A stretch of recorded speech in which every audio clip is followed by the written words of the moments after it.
Olá! Já tem 2 teleaulas que a gente tem estudado logaritmo. E logaritmo você já sabe o que é, não sabe? A gente viu que quando um número está escrito como potência de base 10, então o expoente é o logaritmo desse número. Lembrou da definição? Não tem erro. Dá só uma olhada nesse exemplo. A gente sabe que 10 elevado a 0,477 é igual a 3. Dizemos então que 0,477 é o logaritmo de 3. E além disso, a gente conheceu também a tábua de logaritmos. E viu também que os logaritmos têm propriedades: a da multiplicação, a da divisão e a da potenciação. Mas os nossos estudos sobre logaritmo não vão ficar por aí não. Na teleaula de hoje a gente vai avançar um pouquinho mais sobre esse assunto e vai ver como os logaritmos podem resolver alguns problemas de matemática. Vamos nessa? Na teleaula de hoje você vai aprender a reconhecer a utilidade dos logaritmos para realizar cálculos complexos. Você vai ver como usar a tábua de logaritmos. Vai aplicar as propriedades dos logaritmos e vai saber identificar quando o uso dos logaritmos é apropriado.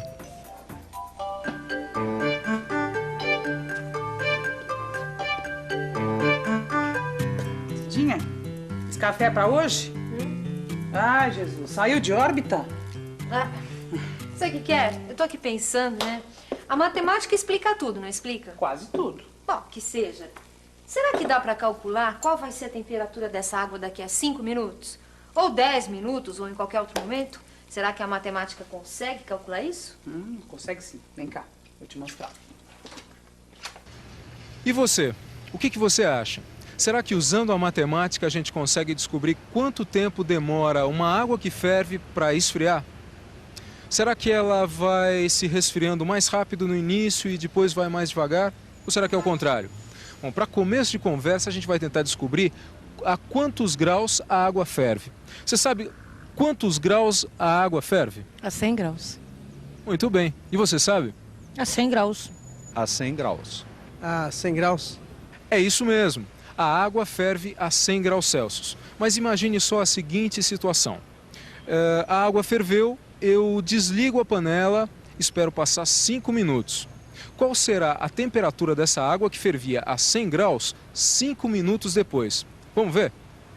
Por favor, cidadão, qual será a temperatura de uma água que fervia a 100 graus 5 minutos depois? 60 graus? Ah, não saberia não. 50 graus? 50. Pelo visto o pessoal não está sabendo me responder direito. Qual a temperatura de uma água que fervia 5 minutos depois da gente ter apagado o fogo? Será que as nossas amigas vão saber responder essa pergunta?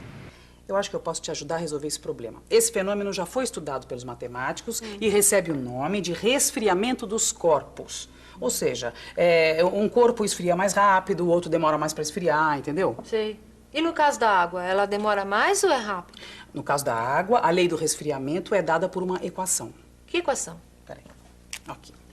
A equação do resfriamento da água, que a gente lê assim. T menos A é igual a B menos A, que multiplica 10 elevado a menos 0,06 vezes M. Ai, mas que equação complicada, Cida. Complicada nada. Parece, mas não é. E esse monte de letra aqui, o que significa? Calma. A letra N é o tempo em minutos do resfriamento. A letra A corresponde à temperatura ambiente. Já a letra B significa a temperatura da água no início do resfriamento. E, por fim, a letra T, que é a temperatura final da água. E com essa equação aí, a gente consegue calcular quantos graus vai ter uma água que fervia 5 minutos depois do fogo ter sido apagado? Exatamente! Então, vamos nessa. Vamos lá. A primeira coisa que nós temos que fazer é encontrar os valores que nós vamos substituir nessa equação, certo? Vamos lá. O nosso N é 5, porque a gente quer saber qual a temperatura da água 5 minutos depois. A temperatura ambiente é de 30 graus. E a temperatura da água no início do resfriamento era de 100 graus, já que ela fervia. E a temperatura final da água é o que eu quero descobrir. Vamos então substituir esses valores na equação. Nossa! E agora, como é que a gente faz?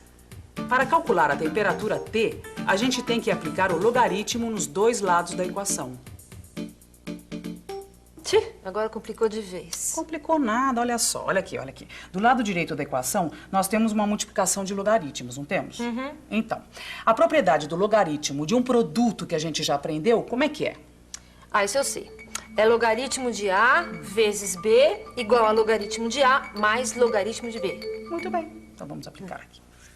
Agora a gente está diante de mais uma propriedade dos logaritmos, a propriedade da potência, que eu tenho certeza você também se recorda. Sim, me lembro. A propriedade da potência diz que o logaritmo de A elevado a n é igual a n vezes o logaritmo de A. Então, aplicando essa propriedade, a nossa equação fica assim. Com o auxílio da tábua de logaritmo, eu descubro que o logaritmo de 10 é 1 e que o logaritmo de 70 é 1,8451. 1,8451. Você sabe que eu não entendo por que alguns logaritmos sempre têm o 1 antes da vírgula? O número 1 antes da vírgula é usado para todos os logaritmos dos números entre 10 e 100. Esse número que vem antes da vírgula nos logaritmos, a gente chama de característica. Característica? Exatamente, característica. Característica é aquele número do logaritmo que vem antes da vírgula. Muito simples. Para os números entre 1 e 10, a característica é 0. Para os números entre 10 e 100, a característica é 1. Para os números entre 100 e 1000, a característica é 2 e assim vai. Agora, para não ficar nenhuma dúvida, vamos dar uma olhadinha em tudo isso que a gente falou?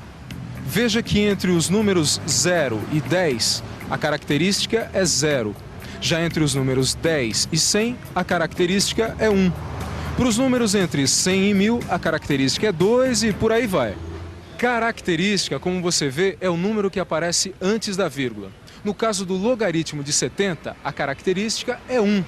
Ou seja, a gente chama de característica o número que aparece antes da vírgula.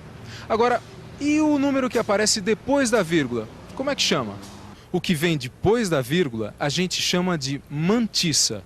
E é esse número, a mantissa, que você encontra na tábua de logaritmos. E a tábua de logaritmos, você já deve ter visto, você encontra no seu livro. Aqui você está vendo um trecho da tábua de logaritmos. Observe que à frente do número 70 aparece o número 8.451, ou seja, o logaritmo de 70 é igual a 1,8451.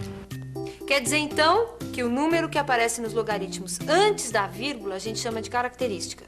E o que aparece depois a gente chama de mantissa. Muito bem, isso aí. Mas a minha pergunta você não respondeu ainda, né? Qual vai ser a temperatura da água depois de 5 minutos de fervida? Vamos voltar à nossa equação. Presta atenção. Aí está. A gente já viu na tábua que o logaritmo de 70 é 1,8451. E a gente também já sabe que o logaritmo de 10 é 1. Então, a nossa equação fica assim.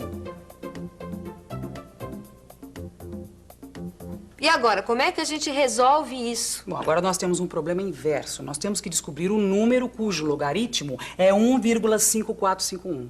Mas não tem aqui na tábua de logaritmos? Tem sim. Dá uma procurada.